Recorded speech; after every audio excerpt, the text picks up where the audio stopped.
I see people joining now, so we'll wait maybe another minute or two, Emily, if that's okay with you.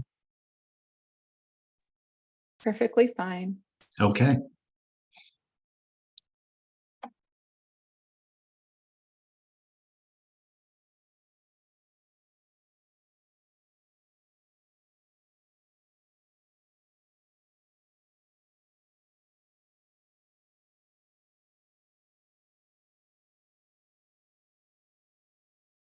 Are you enjoying the weather?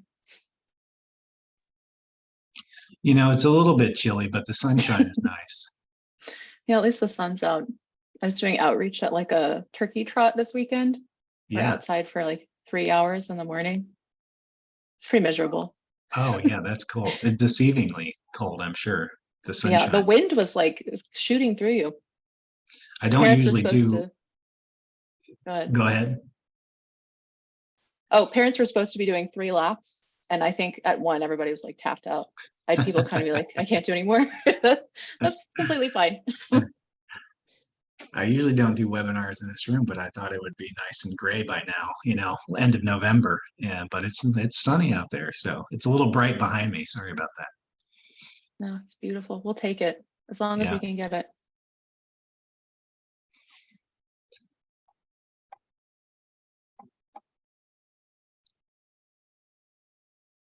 All right, I think I'll go ahead and get started. My name is Mark Weicker, and this is the Special Education Legal Clinic. This is a joint venture, I guess, or a collaboration between Albite Weicker, Disability Rights Ohio, and the Ohio Coalition of the Education of Children with Disabilities, OCECD, otherwise known as the Coalition. And we've been doing this now for about a year and a half, I think.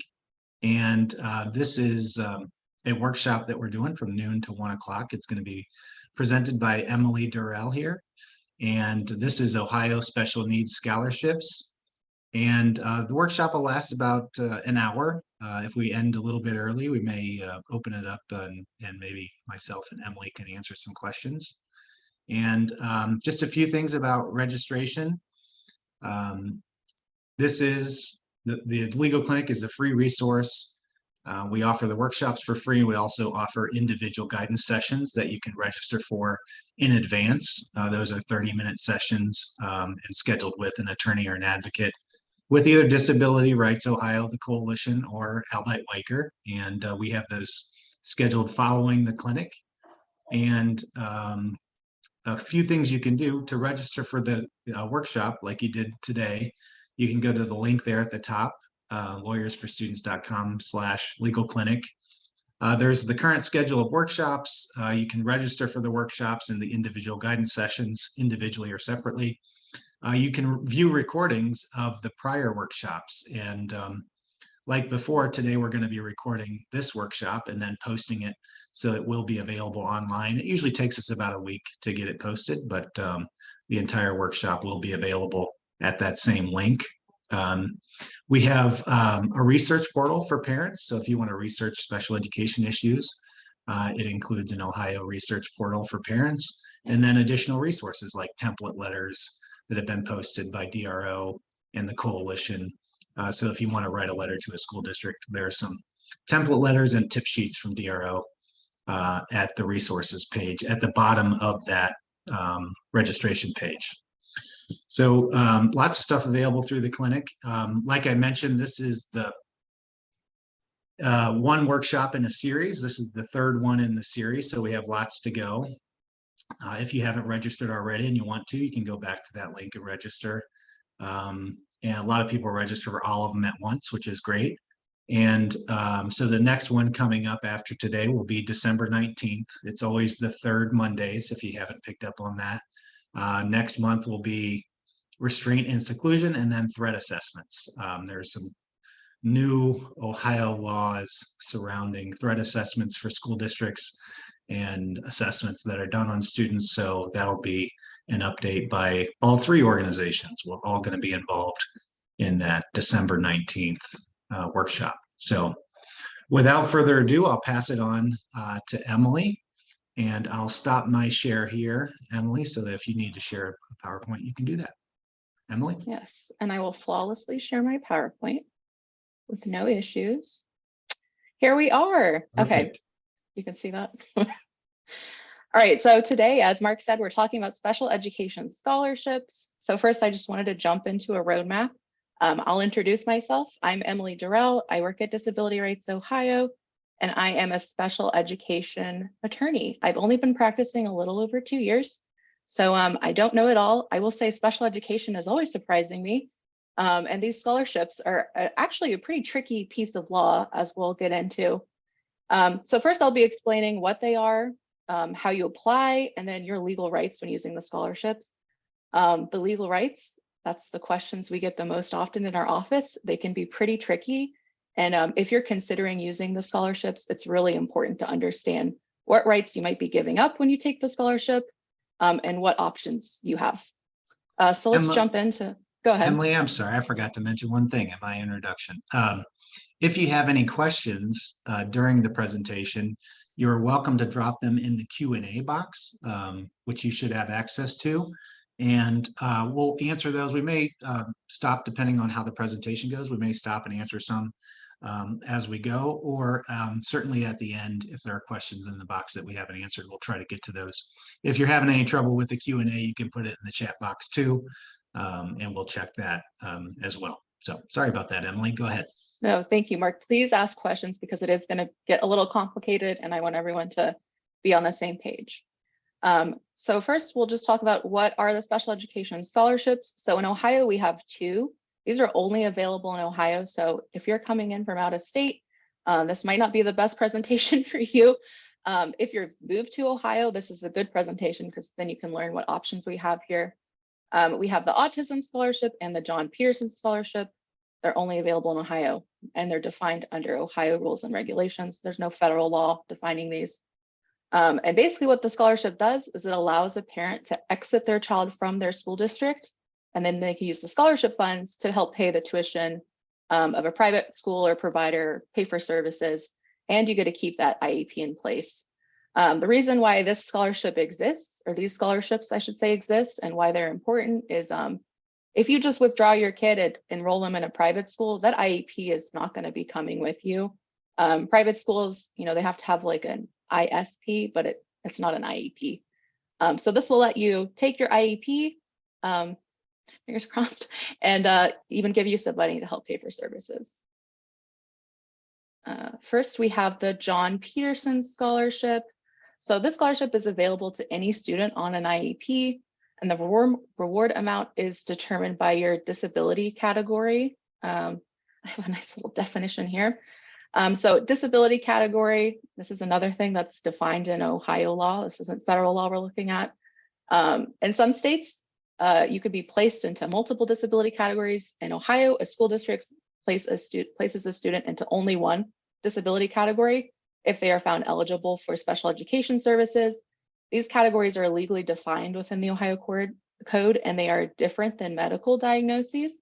This will come into play later when we talk about the Autism Scholarship. So something to be aware of is disability category is going to determine the amount of money you receive when you're using the John Peterson Scholarship. A school district will determine the disability category during the ETR process. And once again, they're going to be meeting a legal definition found in the Ohio Code. They're not going to be looking at medical diagnoses. So you can use the scholarship money to pay for the tuition and or services at any qualifying provider. So how do you qualify for the John Peterson Scholarship? As I said, you have to be on an IEP.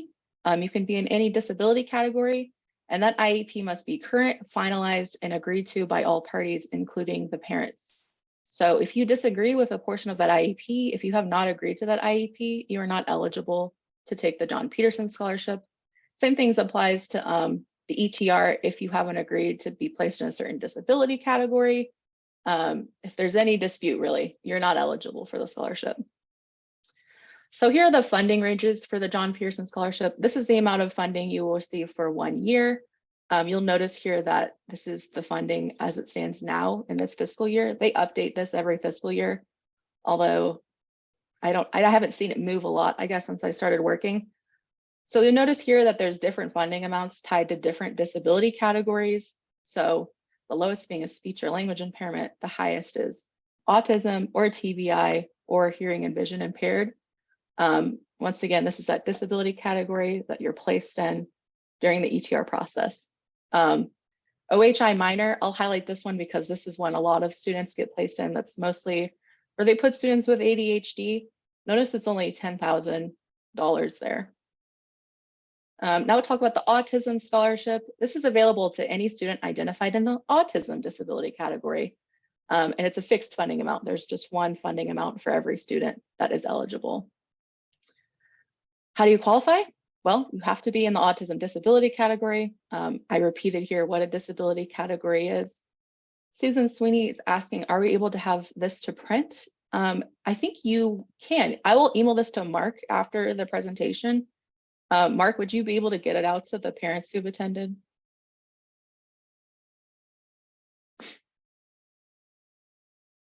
Yes, we can do that.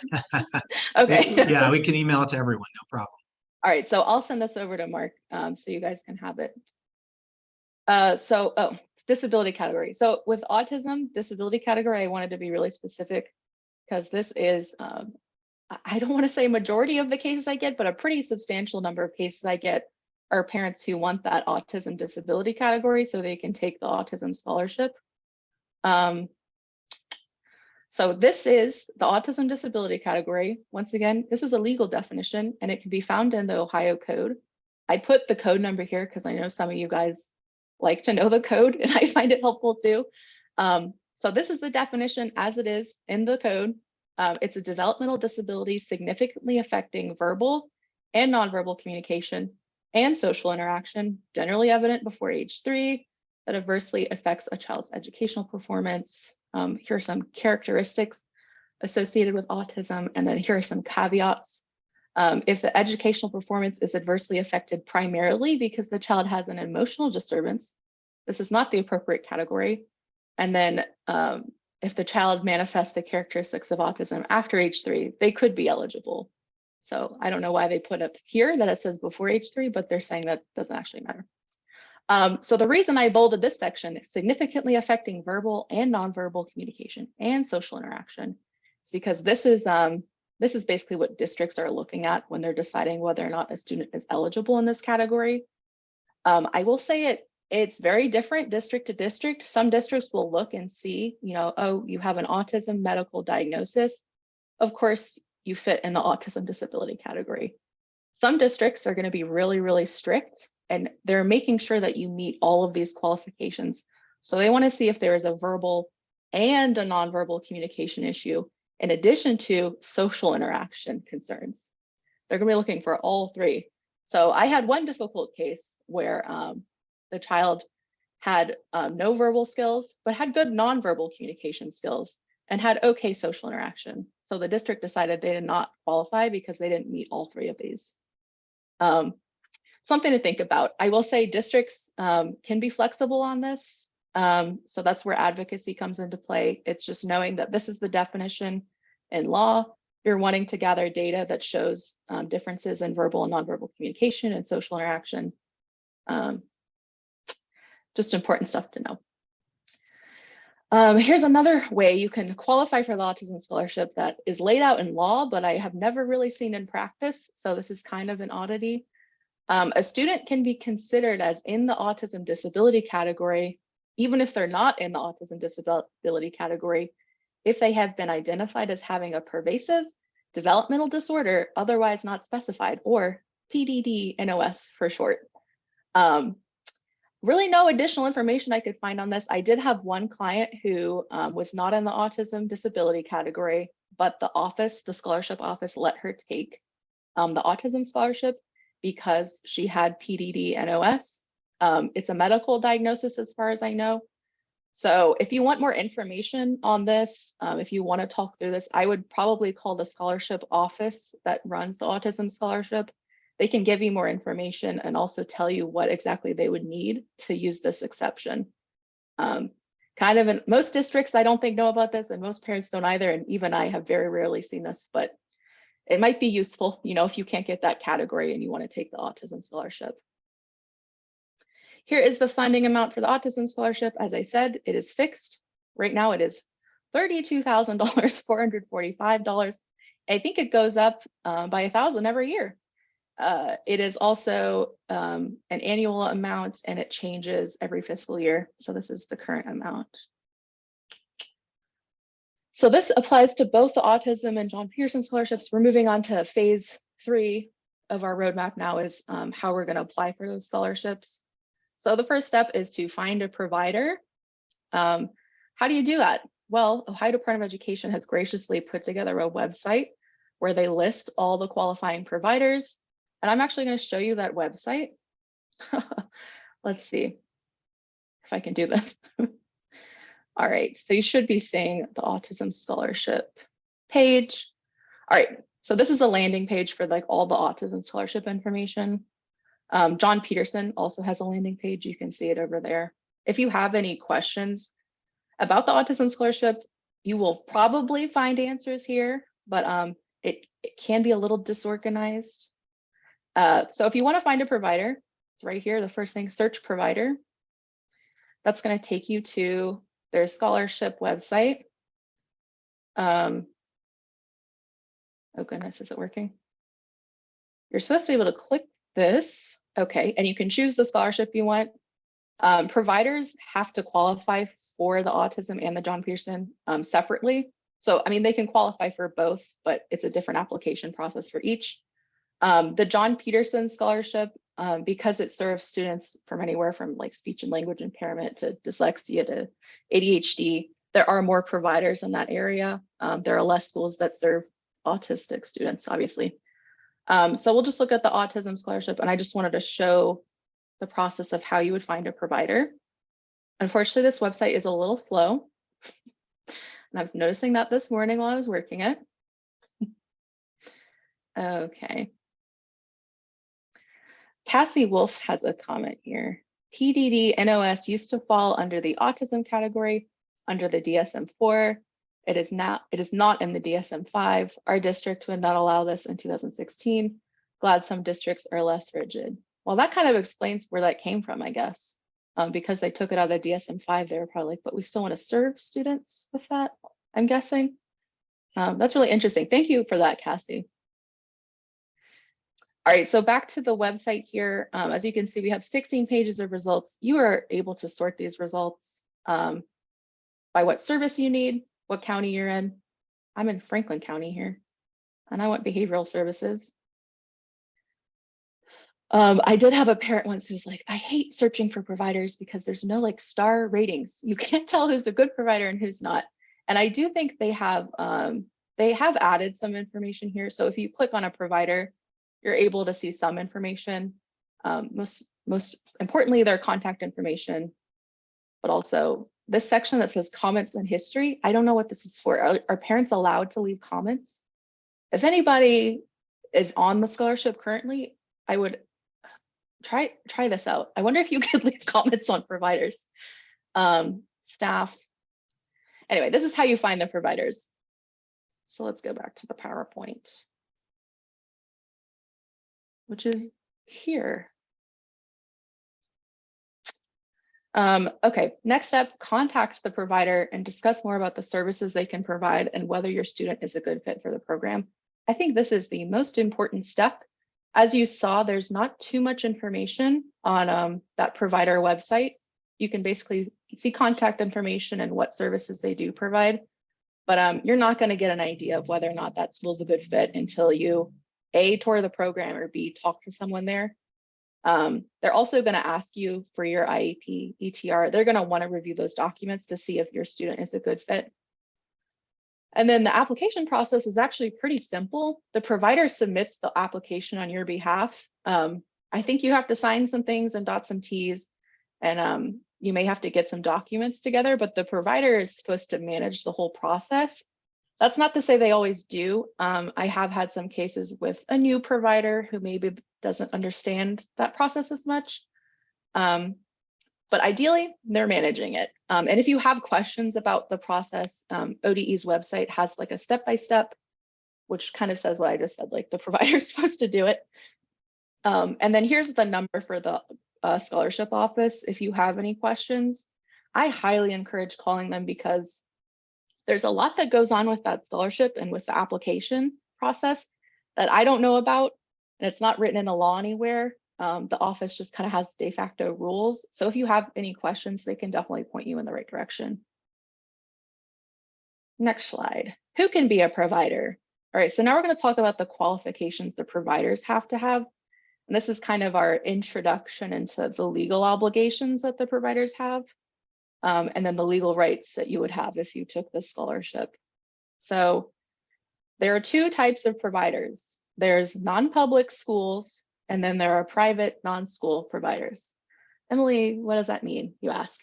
So when you take the autism scholarship, you can enroll your student in a private or non-public school. So there's like a Christian seminary down the street that, maybe they have a John Peterson program where they provide support for students with dyslexia. That would be a school and that you could enroll in under the John Peterson scholarship. And then there are providers, which are not schools, but still can provide services. So like a therapeutic day program for a student with behavioral health needs. It's not a school per se, but it's a provider under the scholarship. You can use scholarship funds to pay for that. There are different obligations for each school and not a school. I like how I delineated that. So schools have to have a current state charter. The principal has to be licensed by the state of Ohio, and they have to renew their participation in the scholarship every year. It's not like a one and done. It's like a process they have to renew.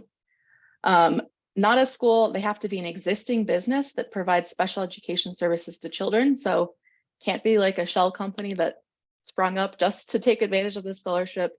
And it can't be a company that does not provide special education services. They must have credentialed staff that are credentialed to provide special education services. So for example, an IS, an intervention specialist, that is mandated by federal law. If you're teaching special education, you have to have certain qualifications. They're going to have staff that can do that. Same goes with speech therapists, behavior specialists, whatever. Same thing, they have to renew their participation in the scholarship every year. And I will say, this is for John Peterson and Autism Scholarship. And from here on out, it's going to be the same for both. They have the same legal obligations. Here's some miscellaneous obligations of the provider. So in addition to those requirements on the previous slide, they also have to provide quarterly progress reports on IEP goals and services to your residential school district. And we'll talk a little more later about why that's important. They also have to perform legally mandated background checks on the staff. They can't hire anyone off the street, they got to do background checks. And they have to meet all applicable health and safety standards. I actually had a case once. A person took the autism scholarship and the provider, I think, had like doors that locked, which were a fire hazard, and they, brought in like fire safety people. They have to meet the health and safety standards. And that's it. These are the obligations of the provider, what you see on this page and this page. There are no other obligations in the law. And you may be thinking, wow, there's a lot of stuff there that might be missing. We'll talk about them more later about what that means for your rights when you're using the scholarship. Okay, give me a break here to take a sip of water. Does anyone have any questions?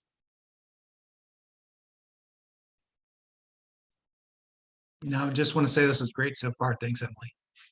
Thank you. All right, so who is responsible for keeping the IEP current? So remember in the last slide when I said that the provider is going to have to be giving quarterly reports to your district? This is where it counts. So the IEP is still in action, and it still has to be updated annually. Same with the ETR, that's going to have to be updated every 3 years. That's in federal law. That doesn't go away as long as the IEP is in place, which in this case it is. However, when you are with a provider or a private school, they're not the ones in charge of annually updating the IEP or the ETR. Instead, it's still going to be a school district. The question is, what school district? This is very complicated. And I think when I first started, this was like one of the most confusing cases I had. Is we had a kid, he was in a school with the autism scholarship, and we were like, who is supposed to be doing this ETR? Because we wanted a new ETR done. So here's the answer. If you're in a school, the district that school is located in will update the ETR and IEP.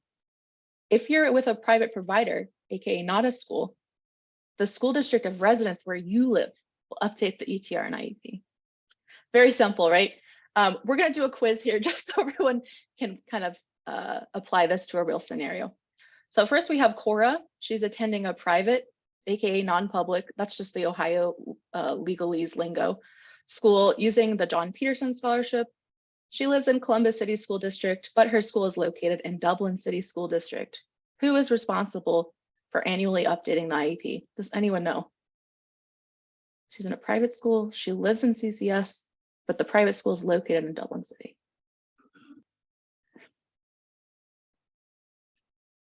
Come on, I know someone there knows. You have to know the answer.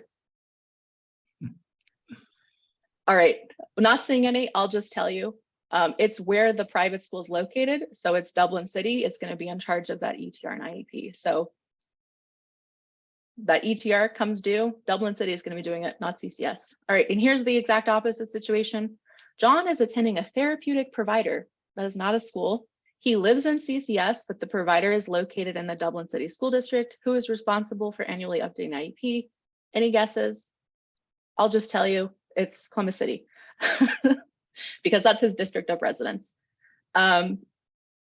So legally, the provider does not have to be present at these meetings. However, in reality, providers usually are present. And I would honestly ask for them to be present because they know your student. They're the ones who've been working with them and they can best amend the IEP and provide insight for the ETR. We got Cassie Wolf here saying, we attend a private school using the autism scholarship. Our school district that we live in does the IEP. The district where the school is located does the ETR. That's legally incorrect. And I don't know how they came to that conclusion, but something you learn with special education is people are just going to do what they're going to do. If that's something that concerns you, if you don't want that district to be doing the IEP, you can absolutely push back. But if you're comfortable with the situation, just let it happen, I guess. All right, next slide, modifying the IEP. This is another fun little thing that providers can do. And this kind of ties back to when I said you guys all have to agree on that IEP to qualify for the John Peterson Scholarship or the Autism Scholarship. You can shake hands with your school district and say, I agree, and then turn around, go to your provider and say, like, I really want OT though. As long as the provider agrees that the student needs OT, they can submit a modification form to Ohio Department of Education, adding an IEP goal and adding a service.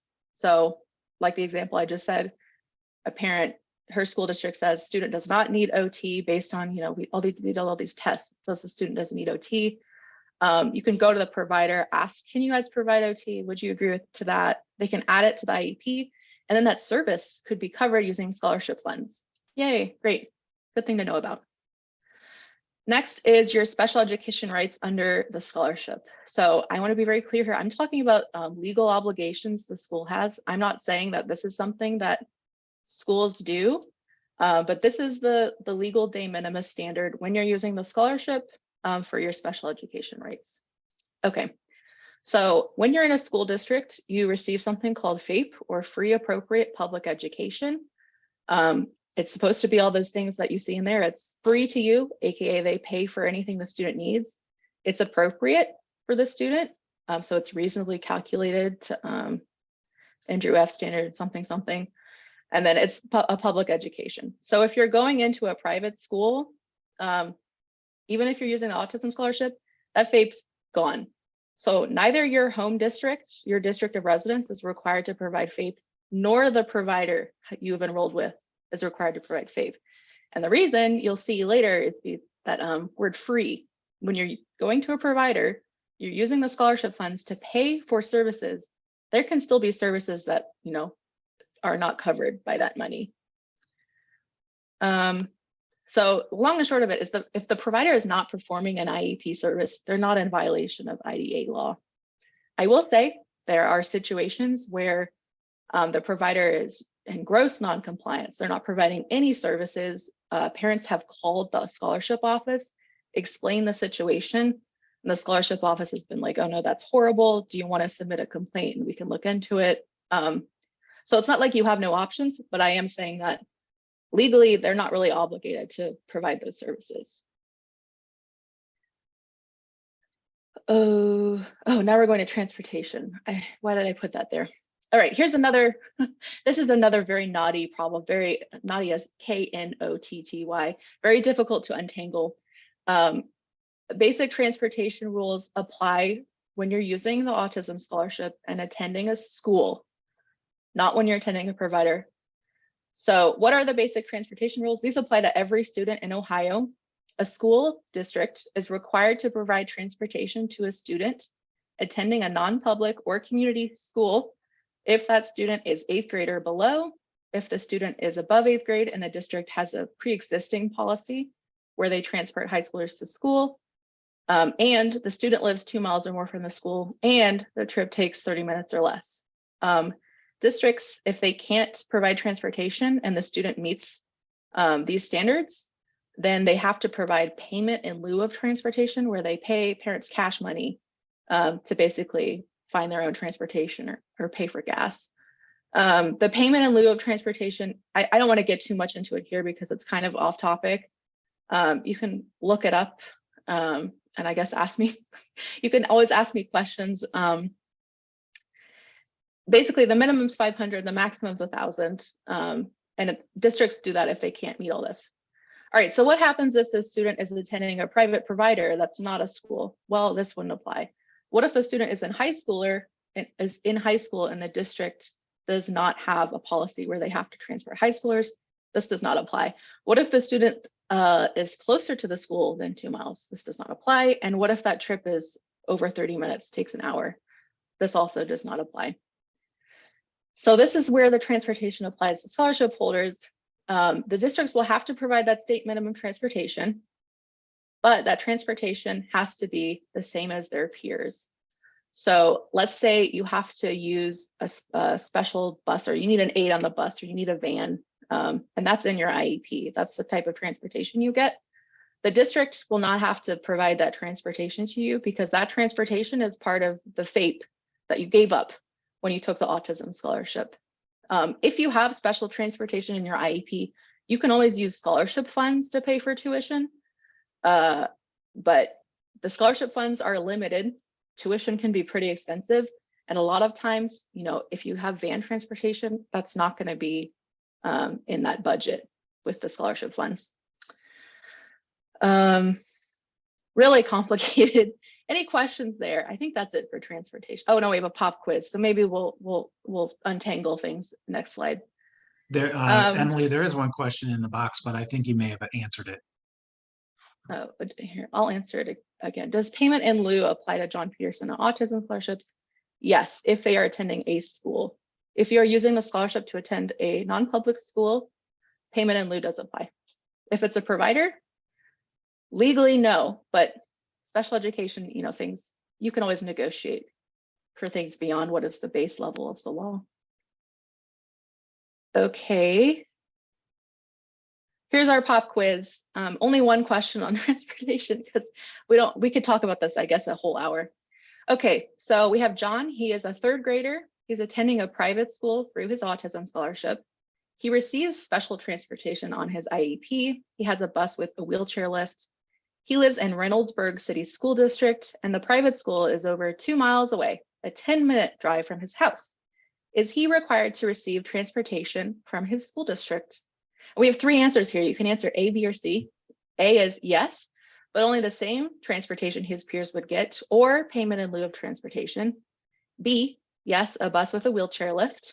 Or C, no, his school district is not legally obliged to provide transportation. A. Oh, I got an A there. We have let's see, Cassie Wolf is participating. She has also answered A. Does anyone else have any guesses? Susan Sweeney saying A. All right, yeah, you guys are right. You're very smart. It is A. So they have to provide transportation, but only the same transportation his peers would get. So even though he needs a bus with a wheelchair lift to access that bus, the district isn't obligated to provide it. Sorry. Okay, tuition and other school services. So this is kind of bringing together these threads that I've kind of been hinting at. The free part of the free appropriate public education. When you take this scholarship, you're waiving your right to FAPE, to a free appropriate public education. So when you're in that public school district, all the IEP services are required to be provided free of charge. When you're on the scholarship, services cost money. And the school district can charge you for each service that is needed. So if the services that are required are more than the allotted scholarship amount, that comes out of your pocket. That includes related services, transportation, aid services. And I don't want to scare anyone, but school districts can reassess, or it's not school districts, but providers can reassess that when your student is attending the school. So let's say you've enrolled John in the school, things are going fine, but then the school comes back to you and says, you know, we've noticed that he needs a lot of support academically. He needs a one-on-one aid to be able to do math. That's going to be $40,000 on top of what you're paying.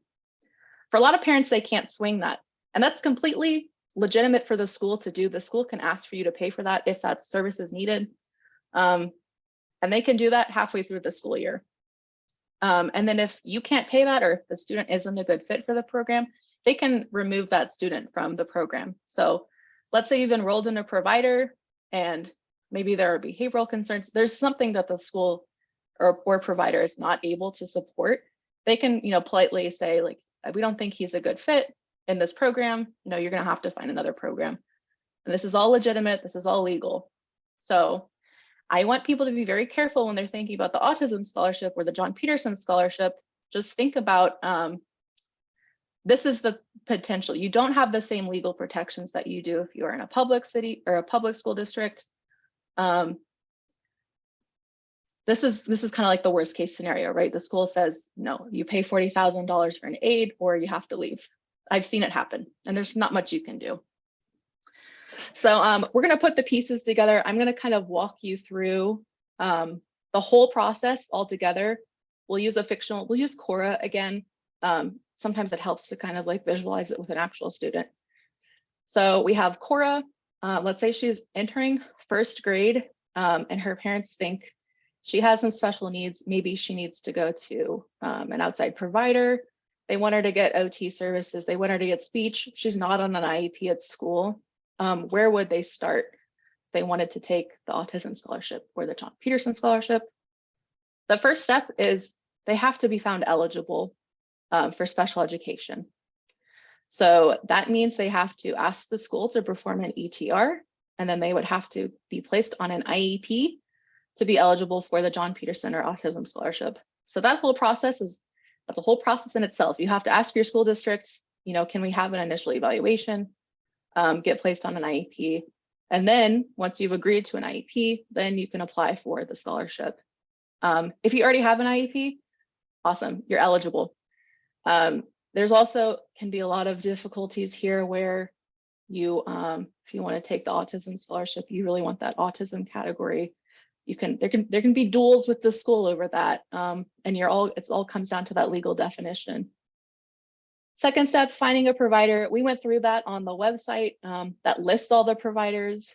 The big thing I want to emphasize, and I'll mention this again at the very end, is communicating with the providers is of tantamount importance because you don't have those legal rights when you're using the scholarship. Having clear communication with the provider, having clear expectations with the provider can really save you some headaches in the end. And just if you trust your provider, there are some providers out there where you'll go there in person, you'll meet the people, and you'll just have a feeling like, you know, I don't think this is the place for my kid. I would say trust those instincts because you're not going to have the legal protections. Third step, applying for the scholarship. The provider is supposed to do all of this for you. You may need to get some documents from the school. You may need to sign some things, but the provider is gonna, did I say school district? The provider is supposed to manage it.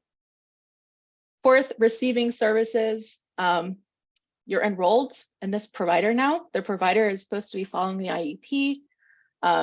They can modify the IEP. I have it as there as 5. They can modify the IEP if you agree. And they have to send those quarterly reports back to the school district. They have to have staff that's certified to provide those services. They can't bring in someone who is uncertified. Those obligations that I mentioned earlier that apply to providers, those are the grounds on which you can file a complaint against this provider. So if the provider isn't, hiring credentialed staff, if they're a school but they don't have a licensed principal, those are grounds on which you could file a complaint. Like my one client, if there isn't a health and safety standard, you can file a complaint. There are some ways to file complaints against providers. And then 6 is the potential pitfalls, just kind of what I mentioned. You're not going to have free appropriate public education, which means you're waiving your right to the capital letters free education. Services will cost you money. And if you need additional services, that's going to be more money. Anything that's over the amount you're getting through the scholarship comes out of pocket, including transportation. Oh, let me get rid of these. We have something in the chat. Yeah, Emily, I received something by direct chat, so I just posted it up there. If you can see it there. If a student is dismissed from a provider or ends up being too expensive, does the student lose the scholarship, and do you need to get another provider to reapply on your behalf? No, you do not lose the scholarship. The scholarship is prorated to however much service that school was providing. You do have to find another provider though to reapply. Yeah, they're not just going to be like throwing money at you. I think the money goes straight to the provider. So yeah, if you do get removed from a provider, your next step, you have to enroll the child in school no matter what, because in Ohio, you got to be enrolled in school. So either find another provider or enroll in your school district. You can also enroll as a homeschooler and provide homeschooling. But you wouldn't lose the scholarship is the short answer. Thank you. Thank you for that question. All right, so here's the summary. And I've kind of been talking about this too. Nothing prevents a school district or a scholarship provider to go beyond the legal minimum. So I said some pretty scary things. You're losing your right to FAPE. They have no obligation to provide these services. A lot of places will provide those services. So an example is John's transportation issue. This is also a client that I had. The school district had no legal obligation to provide a bus with a wheelchair lift. But in this case, the school district said, no, we think that would be nice, that John can get to school with a wheelchair lift. We'll provide that. Schools sometimes will go above and beyond. The main point of this presentation is to understand the legal baseline. What are you, when you're saying something is illegal or legal, what are you actually saying? And then understanding like you can go beyond that. Like everything is negotiation with school districts. And a lot of times school districts, the reason people work in special education or they work at schools is usually because they like children. So sometimes it's nice to negotiate with people and they will give you what you want. Another thing that I mentioned, when you work with a scholarship provider, have clear expectations and good communication. I've had parents who've worked with providers and it's changed their kids' entire life. Like the provider is awesome, the teachers are great, they really understand the student. Like things can go super well, but the obligation is kind of on you as the parent to suss out, is this a good place for this kid? Because there's not going to be those legal protections in place. And the final point I want to say is know your legal rights. So all the stuff in this presentation, the legal baseline, be very aware of that. And if you ask for something, understand that sometimes you may be asking for more than what is guaranteed to you by the law. And we have Susan Sweeney here saying it seriously changed his life in the best way possible. And I think that's amazing. And I've seen that also in many of my cases where a student will go to a private school or private provider using the scholarship and it completely turns their life around. And that is my presentation. The last slide here, this is Disability Rights Ohio's line. So we have very few attorneys, but we do as much as we can. We actually run our own brief advice clinic these days. And also you have the potential to get assigned to our caseload. If you have like a very tangly up case and you want some help, give us a call. We have an online intake form and that's the link there. Emily, that was great information. Thank you very much. Thank you. I have one question. This has come up before, but I thought it might be helpful for the group. So I like those examples you provided about using a non-public or a private school and taking your scholarship to the private school and then who's responsible for the ETR and IEP. In that case, do you would you still refer to the, in the case of a private school, and then the school district in which that private school sits, do you refer to that as the district of service, technically? I Yeah, guess I would call it a district of service. And I've Got it. seen that written. So if it were a provider, then the district of service would just be wherever the provider wherever the student resides. Yeah, then the district of service would be the district of residence. Right. Same thing. Um, Okay. yeah, That can be really, confusing. yeah, it's really fun, really easy to understand stuff. Well, we can open it up for a couple minutes here if anyone has additional questions. I think that was well done and comprehensive. So thanks again for that. Yeah, I will say, like, if there's something that's not covered in this presentation, it's because I don't know it. So go ahead and look at the website and give a call to the office, because a lot of times they're making decisions or reaching conclusions that you can't find in the law, for better or for worse. So give the office a call if you have any questions, or if you want if you want to file a complaint, if you're concerned about a certain provider, they'd be willing to listen and help you. And by the office, I mean the scholarship office for the John Peterson Scholarship or Autism Scholarship. We do that on a regular basis and they're really helpful. So They're very that's helpful. Good Yeah. advice. Yeah.